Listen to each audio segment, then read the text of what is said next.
Good morning, and thank you for joining us for our LinkedIn Live with Navjit Bhasin, CEO and founder of Newmine. Here's your host, Deborah Weinswig, CEO and founder of Coresight Research. Thank you, Mara. Good morning, everyone, and welcome to our very first Innovator Profile LinkedIn Live. And we are so excited to kick this off with Navjit Bhasin, who is the CEO and founder of Newmine. He is, for those of you who don't know him, well, this is your opportunity to get to know him, but he's really an expert in strategy, technology, operations, and change management. As a veteran entrepreneur, he has worked in hands-on roles for really hundreds of retailers and consumer brands. He maintains a key eye for creative ways to fund growth initiatives and increase profitability. And Newmine's vision is really to ensure that retailers thrive in a transforming world, which I think we have all experienced this past year and probably will a bit in 21 and 22, but really thrive in this transforming world, especially with increasing e-commerce penetration and the higher return rates that are associated with that. Newmine's Chief Returns Officer product is, in our opinion, at Coresight, really a foundation for sustainability in today's new retail. Navjeet, thanks for joining us today. Thank you, Deborah, for having me. Absolutely. So can you, to kick things off, I know you've got a few slides to share, but can you introduce Newmine to those on our stream who don't know Newmine? And can you talk a little bit more in depth about, the problem that the company is trying to solve? Absolutely. And Deborah, I'll just go through a couple of slides here. So, let me know when you see this. Okay, there we go. Deborah, it's no secret that the retail has been changing. And, in the next decade, retailers are going to have to focus on three key areas to excel: their financial performance, a very healthy balance between top line and bottom line, combined with, hey, how do we keep our consumers happy and engaged? And not to mention the environmental sustainability impact, which I know is near and dear to your heart as well. And, we believe Newmine can help retailers in all three of those areas. And in fact, if you see, returns is right at the center of it. Returns impacts all three, the financial, emotional, and the environmental side of the whole picture. We saw the returns rising over the last I would say 2 decades now. And the financial implications are too powerful for retailers to ignore the impact of returns. There's been a lot of talk about fast, free, easy expectation from the consumer with respect to both shipping and returns. Everyone wants to have to return, but they should not have to return. And our mantra is, our approach is, the best return is the one that never has to happen. And obviously reducing returns has impact on how products end up in the landfill, the carbon emission, et cetera, as well. And not only was e-commerce growing over the last several years, COVID further accelerated the growth of e-commerce. And with the growth of e-commerce, returns accelerated at the same pace. Our goal is, how do we flatten the growth of returns to begin with? So our solution is called Chief Returns Officer, as you mentioned, Deborah, earlier, and we are a machine learning AI platform really very laser focused on helping retailers understand the root cause of the return in the early part of the selling season. And we just don't stop there. We prescribe the corrective action and facilitate the collaboration and measure the success of that return reduction. So Deborah, I believe 2021 is the year of return reduction, and we are here to make that happen. It's interesting because we've heard from many retailers already in 21 that they are either setting up kind of new, let's just say, new parameters around returns. In many cases, right, if the customer goes to return, they're like, you know what, you should just keep it because, as you mentioned, it's going to end up in a landfill. And I think we're continuing to see this kind of changing dialogue because I don't think retailers can even handle the bulk that they're seeing. And so, if we think about kind of where, right, I look at 2020 as a year of like duct tape and glue, right? Everyone kind of put everything together. They did an amazing job getting through what was otherwise an unexpected year. And I do think we're already seeing, and it feels like we're in February, I keep saying that, but retailers have really kind of taken a step back, right? Assessing where they are and then investing kind of where there's, opportunities and where they're going to have the greatest ROI, which I think, reducing returns is certainly critical. So if you can help us think about, right, what are the competitive advantages, versus existing technology? And that may be the duct tape and glue, but maybe you can help us think about that a little bit.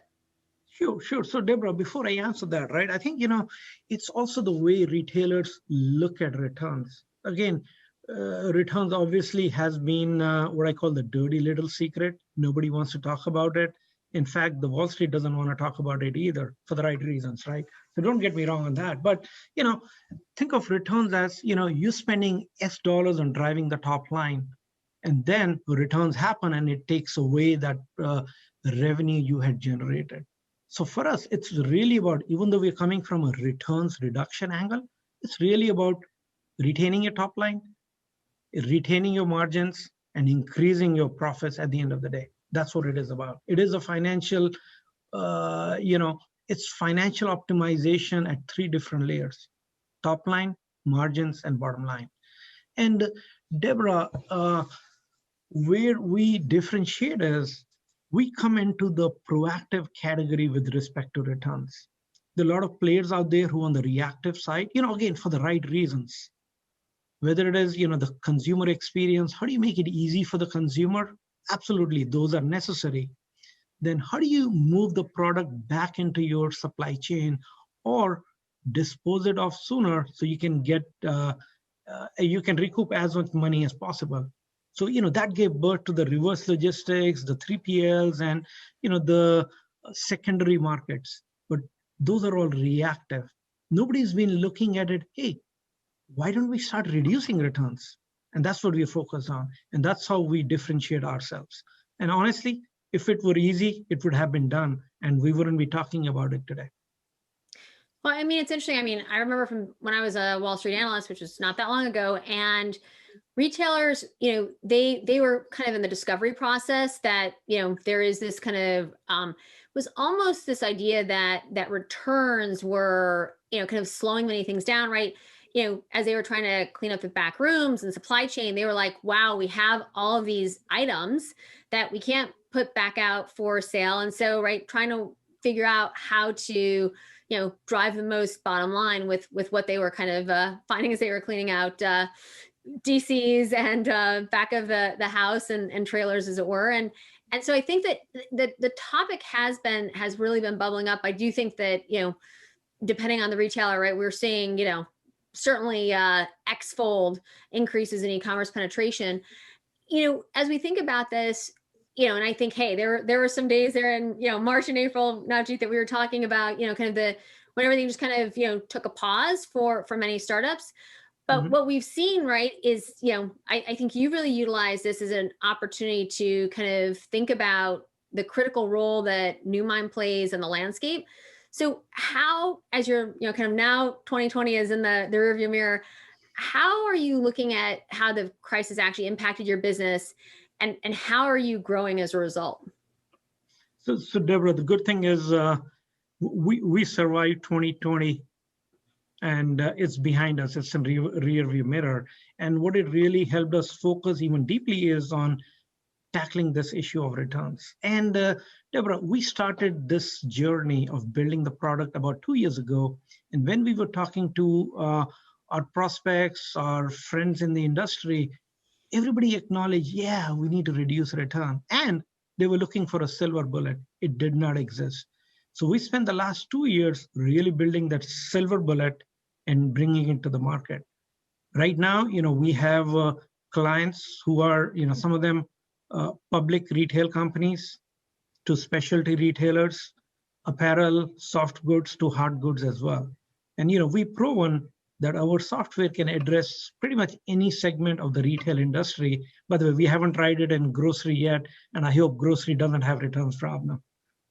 Well, I think, but it is interesting, right? Because grocery, I mean, and this just goes, back to what we're seeing in this environment, right, where you've had this, it's almost a factor of 10x growth in grocery in terms of e-commerce penetration, which was under 3%. It was like 2.6% going into 20, and we came out with almost a factor of 10. What is really interesting, right, is that think about, right, the bananas, right? Some people like green bananas, some people like them just regular yellow, some people like them with black spots, especially if you're making banana bread, right? And so what we see is areas where you never would have thought that you would have had like a returns issue, but that you do. And right, when it's perishable, it's just a whole different can of worms, as you all know. So I do think that we are seeing, if we're seeing it in grocery, we're just seeing it at a whole different level everywhere else. And so, if we think about, and hey, I'm sure you'll have success in, kind of the food and drug area this year. Can you talk about some of the successes you achieved last year, and how do you measure your success? Well, so Deborah, our success is really our customer success, and our customers are reporting they are seeing, percentage point reductions, meaning, some have seen up to 20% reduction in return in certain categories, right? Again, we're not here to eliminate returns. And we all know that, hey, returns is a big bucket, but the well-known bucket out there on the street is customers buy to do wardrobing or bracketing. But you know what, Deborah, that's only about 30% of the total returns. There are still other 60 to 65% of returns which retailers can control. Either they did not educate the customer properly when they were selling the product online. And by the way, I'm referring more to e-commerce, right? Because you can't touch and feel the product. But then the sooner you can learn from early mistakes in the selling season, it is indicative of some potential problems in the overall upstream or downstream activities that happen in delivering the order to the consumer. So that's what we are after. Again, we cannot change the consumer's behavior, at least not right now, even though that's our long-term goal. But even if we can help retailers reduce by, let's say their returns by 10%, I can bet you every retailer will see millions back to their bottom line. Yeah, I mean, it's interesting as someone who typically spends most of my time in Asia, right, where we talk a lot about this idea of new retail, and how I usually define that for people is, right, it eliminates friction so that the customer has this just, kind of unbelievable experience. And we see shopping as a sport because it's so fun, right? They want to kind of engage in it again. And I do think that a lot of what you're doing, right, you're eliminating a lot of the friction, not only for the customer, right, if they're then not having to, get something, pack it back up, ship it off, back to the retailer, and then also for the retailer as well. I mean, it's really interesting, this, kind of void that you're filling, and that you're there so early and you've identified this issue. So as we look at 21 and beyond, as you've talked to your customers, what additional features are you adding? And, how should we think about, the near-term future, at least for Newmine? So, Deborah, the near-term future, I see, we want heads of retail, heads of e-commerce to think of profit optimization as the top 3 initiatives on their list. And to optimize profit, you got to reduce returns. That's one. And then secondly, Deborah, what we have under the covers, and it's part of our IP, is what we call Keep Score. And that Keep Score, think of what credit score is for the financial industry. We have Keep Score for the retail industry across 5 different dimensions: the customer, the product, the vendor, etc. So even though, like I said earlier, right, we're coming from a returns angle, that's where our foundation was, but it impacts the entire retail supply chain. No, I mean, reverse logistics are challenging. As someone who spent a lot of my career in supply chain, what we continue to see is that is a increasingly important topic. And one thing I think that's interesting, and I'm going to close out with this as a challenge for you. But it would be great to see, right, this kind of, right, in retail, we often talk about an NPS score, right, Net Promoter Score. But I do think this idea of a Keep Score and having, right, that number where, right, because once again, so much of that is around sustainability as well. And everyone's trying to figure out how to measure that. It would be great to, have you back on and talk a little bit more about, either kind of categories of retail and their Keep Scores, or even more specifically, maybe some, kind of wonderful stories in terms of success. So Navjeet, thank you for joining us. I really think that you are, changing the way that retail is done and this idea of moving into new retail. And, we can't wait to see your success this year. Thank you, Deborah. Thanks for having me. Take care. Thanks, everyone.